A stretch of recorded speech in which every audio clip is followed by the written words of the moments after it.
If you recently found defamatory content about you or your business online and are thinking about taking action, be careful. Don't wait too long. Because of a legal rule called the statute of limitations, you might not have much time to act. Keep watching if you want to learn everything that you need to know about the statute of limitations for defamation claims to preserve your legal rights. Let's get into it.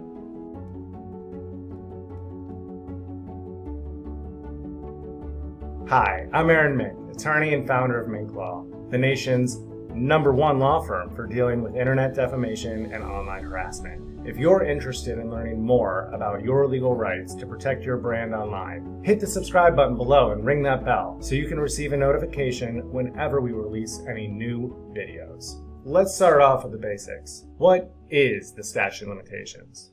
The statute of limitations is a time-limiting mechanism placed on lawsuits that bars a person or business from bringing a lawsuit if they wait too long to do it. The purpose of the rule is to prevent people from filing lawsuits years after bad events occur when they are no longer relevant. This helps keep witnesses and evidence current and is supposed to make it so that the person being sued can fairly defend themselves. If you are considering filing a defamation lawsuit, the next thing you need to know is when the statute of limitations starts running for libel and slander claims. Generally, when it comes to defamation lawsuits, the statute of limitations starts running on the date that the harm occurs. If you have a libel claim, which is written defamation, that is the date the defamatory writing was first published. If you have a slander claim, which is spoken or verbal defamation, the statute of limitations starts running on the date that the slander was first uttered or spoken. Unfortunately, every state's laws are different. There's no one statute of limitations for the entire United States. While 26 states have a statute of limitations of 1 year, some set it at 2, a couple set slander claims at 6 months, and Massachusetts, New Hampshire, New Mexico, and Vermont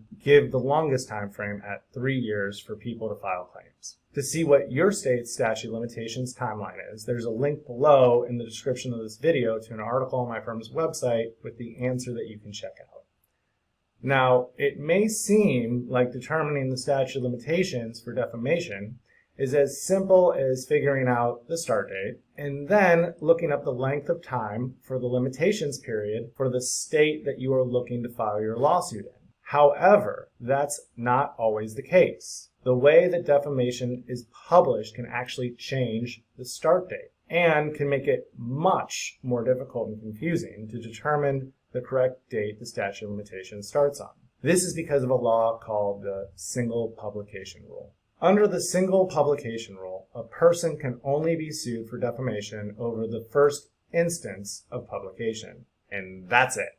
For example, if 1,000 copies of a magazine or book are published and sold over months or years, under the Single Publication Rule, you don't get a libel claim for every single copy of that book that's published and sold. Only one publication is deemed to have occurred, meaning, for purposes of determining the statute of limitations, the first copy of a publication is the only one that counts. Or when it comes to publications made online, the statute of limitations usually begins to run when the defamation is first made available online. So now that you've heard all about the ways the statute of limitations can block libel and slander claims, let's talk about some important exceptions to the statute of limitations that extends the limitations period that you can check if you believe you are past on a claim. So the first exception that can extend a statute of limitations period is called the discovery rule.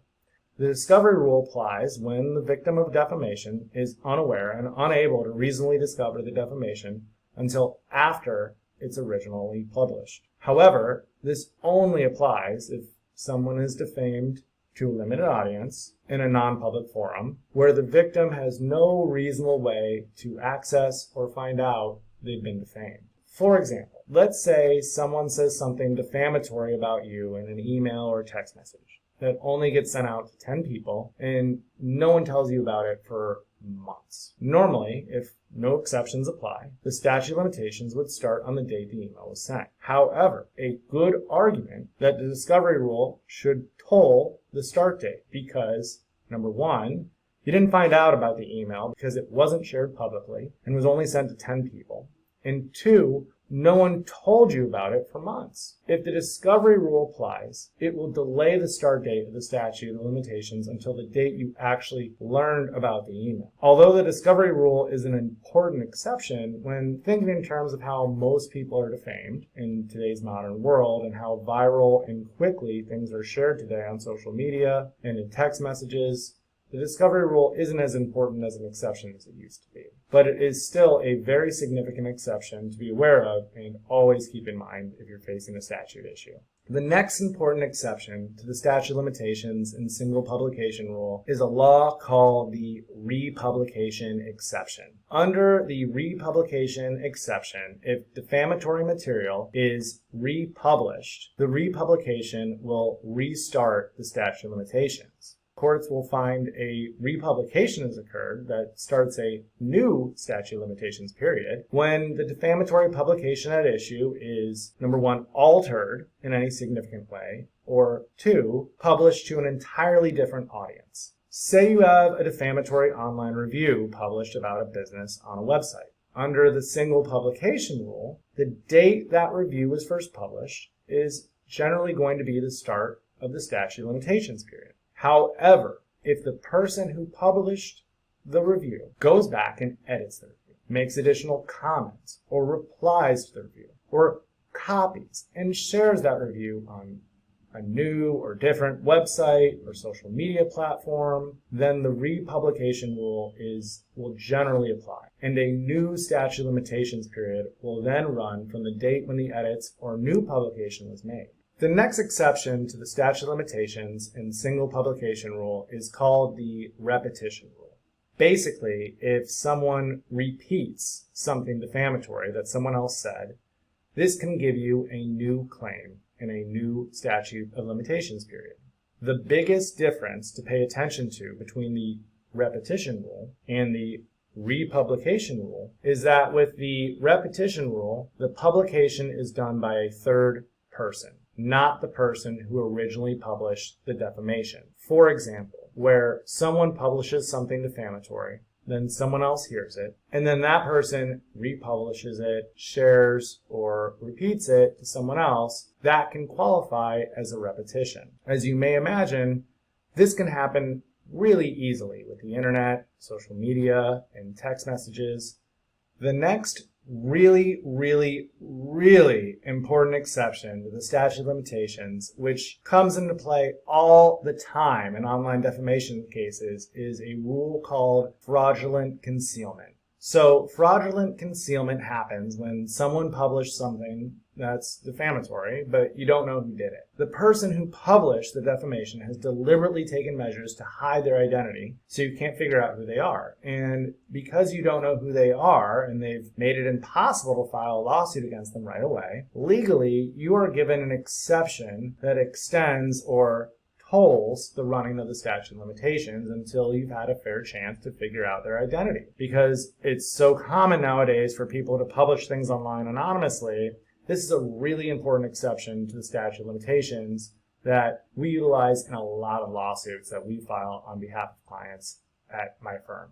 Last but not least, let's talk about business defamation torts that extend the statute of limitations period. No bit different than people. When businesses are defamed or slandered, they generally have the same defamation claims available to them as individuals. However, in most states, businesses also have things called business defamation torts that they can utilize as well. The biggest difference between these business defamation claims and regular defamation claims is that oftentimes the business defamation claims have longer statute of limitations or other features that allow for increased damage awards, injunctive relief, and other benefits. These types of claims show up in a number of different forms and names across different states.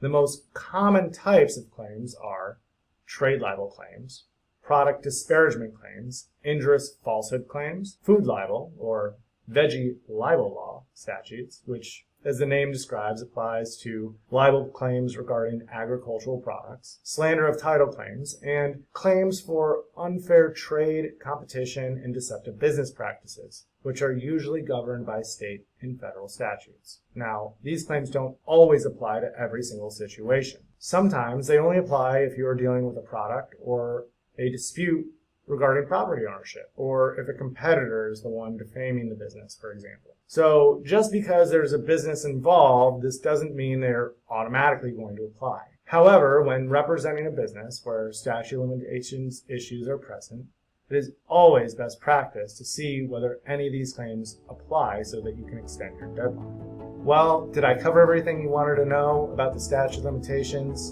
Do you still have questions? Leave a comment with your specific question below if you do. Or if you have a question that's more confidential, click the link in the description of this video below to schedule a free consultation with me or another attorney at my firm. And lastly, if you enjoyed this video and liked the content, please let me know by hitting that big red subscribe button and ring that bell so you can make sure that you catch all our new videos when they come out. This is Aaron Mink of Mink Law, and I will see you next time, boys and girls, with more tips and tricks for protecting your online